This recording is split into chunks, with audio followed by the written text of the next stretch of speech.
Hi dear students, मैं विनय उपाध्याय, प्रवक्ता रसायन विज्ञान, श्री गांधी स्मारक inter college Samodpur Jaunpur. As a career counsellor हमने हमेशा आपको एक नई दिशा दिखाई है। हमेशा आपके मार्ग में आने वाली कठिनाइयों के बारे में मैं अध्ययन करता हूं और समय समय पर आपको क्लासेस में ही मोटिवेट करता रहता हूं कि किस तरह से आप अपने लक्ष्य को अचीव कर सकते हैं या लक्ष्य को प्राप्त करने के लिए कौन कौन सी कठिनाइयाँ आती हैं, कौन कौन से डिफ़िकल्टीज़ आती हैं, उनको कैसे हम पीछे करके हम अपनी सफलता की तरफ बढ़ते हैं। आज की वीडियो एक छोटा सा गुरु मंत्र है। इस वीडियो के माध्यम से मैं मैसेज देना चाहता हूँ, एक गुरु मंत्र देना चाहता हूँ कि अगर अपनी लाइफ में सफल होना है, वो चाहे एकेडमिक कैरियर हो, चाहे जॉब कैरियर हो या फिर लाइफ कैरियर हो, आप किसी भी सेक्टर में अगर अचीव करना चाहते हैं, अपने गोल को मेंटेन करना चाहते हैं, तो उस दशा में इस गुरु मंत्र को आप हमेशा फॉलो करिए। I am challenge you, if you will gain this particular guru mantra then you will achieve all type of goal. जो गोल आपने सेट कर लिया उस गोल को आपको पाना ही पाना है।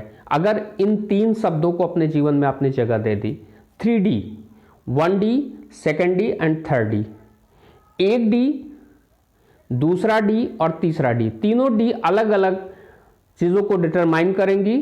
तीनों चीज़ें आपको 3 अलग अलग D के रूप में आपके सामने आएंगी और उन D को एज ए सीक्वेंस आप अपने जीवन में अडॉप्ट कर लीजिए, then you will be achieve all type of goal. असफलता आपसे कोसों दूर हो जाएगी, सिर्फ सफलता आपको मिलेगी। तो फर्स्ट डी क्या है, उसको आप अपने जीवन में अडॉप्ट करिए। फर्स्ट डी इज डिटर्मिनेशन, निर्धारण। मैंने देखा है कि कुछ बच्चे एमलेसली पढ़ते हैं या अपने करियर को एमलेसली, बस चलिए ठीक है, मैंने पढ़ करके हाई स्कूल किया, इंटर करने के बाद बीएससी किया, ग्रेजुएशन किया, एमएससी किया। बाद में हम लोगों को दोष देने लगते हैं, समाज को दोष देने लगते हैं, गवर्नमेंट को दोष देने लगते हैं कि हमको कोई नौकरी नहीं मिली। जो कि शाश्वत सत्य यह है, स्पिरिचुअल तथ्य यह है कि आपने कोई गोल सेट ही नहीं किया। हमको क्या करना है, क्या अचीव करना है, what is the motto of our life, हमारे जीवन का लक्ष्य क्या है।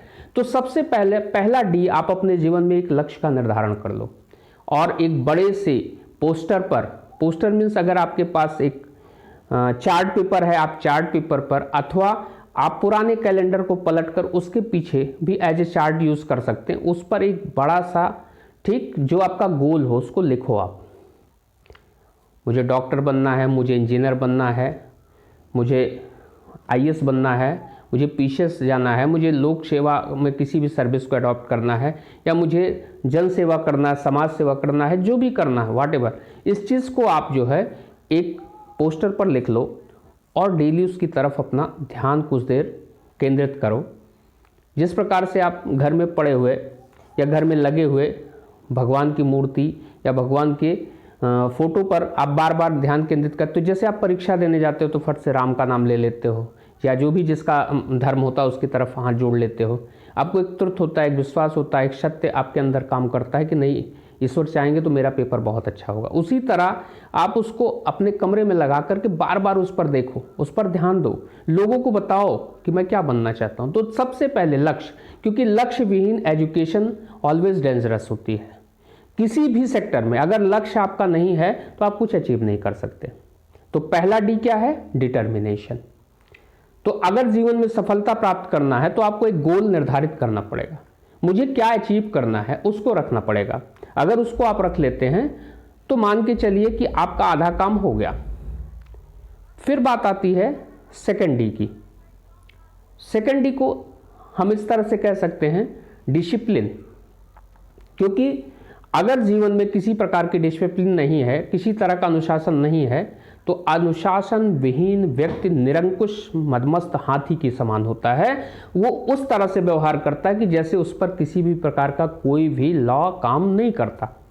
और without law, without discipline person कैसा होता है, वो उसका ना तो कोई एम उसको अचीव हो पाता है, ना जीवन में वो कभी सफल हो सकता है। तो इसलिए सबसे पहले डी पहला D determination, second D discipline. इन 2 डी को अगर आपने जीवन में दे दिया महत्व, तो तीसरा डी है डेडिकेशन, समर्पण। समर्पण एक सबसे बड़ा फैक्टर है। आप अपनी समस्त इंद्रियों को उस निर्धारित लक्ष्य की तरफ अनुशासित होकर के लगा दीजिए। मैं चैलेंज कर रहा हूं, मैं टीचिंग छोड़ दूंगा अगर जिस दिन आपकी सफलता पैर ना चूम ले। सफल कोई पर्सन नहीं होता। आपने देखा होगा, आप पढ़ करके निकल गए, निकलने के बाद पता चला एक बैक बेंचर जो पीछे सीट पर आके बैठता था, वो कहीं पर आईएएस होके बैठ गया, या कहीं किसी भी सेक्टर में, आईटी सेक्टर में या मेडिकल सेक्टर में उसने एक बड़ा सा लाभ ले लिया, एक बड़ी से नाम हासिल कर लिया। तो जानते हो क्या होता है? वो तब लगता है अरे यार ये तो पीछे बैठता था लड़का, लेकिन जानते हैं क्या उसकी सफलता के पीछे क्या कारण था? उसके अंदर उसका लक्ष्य था, उसके अंदर जुनून था, उसके अंदर डिसिप्लिन थी, और उसके अंदर हर तरह से किसी चीज़ को अचीव करने की क्षमता थी। तो मैं सारे स्टूडेंट से अथवा सभी लोगों से यही कहूँगा कि अगर जीवन में सफल होना है तो 3D को अपने जीवन में महत्व दे दीजिए। You will be achieve all type of goal, it's my challenge. VK Upadhyay का चैलेंज है आपका।